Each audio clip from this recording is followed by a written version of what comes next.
Il est 7h40, Nico Sélégas, l'heure de retrouver Jean-Michel Apathy. Et on revient évidemment sur cette intervention du président de la République hier soir au JT de TF1. Il était sur le porte-avions et il s'est exprimé avec Gilles Boulot. Il a tenté d'apaiser les colères à 3 jours de la mobilisation des Gilets jaunes.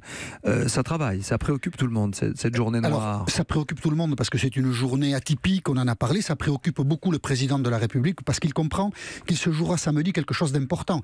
Hier, il n'a pas essayé de dissuader les gens qui avaient envie d'aller manifester, d'y aller. C'était pas du tout le registre jupitérien hier qu'a choisi Emmanuel Macron. Il était au contraire dans la pédagogie parce que il faut bien expliquer à ceux qui soutiennent ou ceux qui regardent sans trop d'hostilité son action ce qui se passe, donc la pédagogie, et puis beaucoup de bienveillance, beaucoup de sympathie ou beaucoup de compréhension vis-à-vis de ceux qui se disent en colère. C'était un président de la République inhabituellement modeste hier, ça vraiment c'était assez fort. Et au fond, Emmanuel Macron a tellement peu l'habitude de ce registre qu'il a même dévoilé, à mon avis un peu trop, mais je vais vous expliquer ça, un peu trop de son intimité. La forme de désenchantement qu'il y a chez lui, après 18 mois au pouvoir, c'est visiblement beaucoup plus dur qu'il ne l'avait imaginé. Et Emmanuel Macron a eu cette phrase, écoutez-la bien, qui est incroyable dans la bouche d'un président de la République.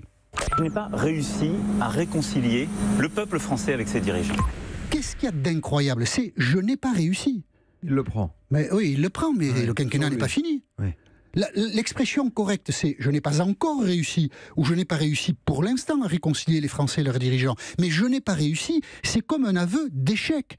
Et ça dit, là, dans l'intimité du président, la douleur qu'il ressent dans sa fonction de président de la République d'être aussi contesté qu'il l'est. Et ce bleu à l'âme, normalement, on ne le montre pas et c'était quand même très étonnant. Sur le fond, Emmanuel Macron a raison. Ça fait très longtemps que les dirigeants français, les citoyens ont un problème. Depuis 1978, la France n'a pas reconduit des sortants. C'est-à-dire qu'en 1978, Raymond Barre est reconduit, mais après, Valéry Giscard d'Estaing est battu, Mitterrand est battu en 86, Chirac est battu en 88, et ainsi de suite, jusqu'en 2017, quand François Hollande n'est même pas capable de se représenter.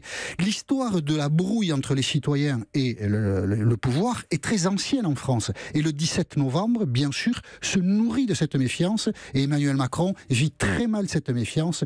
Donc il faut maintenant attendre la journée de samedi. Est-ce qu'il y aura du monde? Comment ça va se passer pour voir dans quelles conditions Emmanuel Macron pourra poursuivre son quinquennat?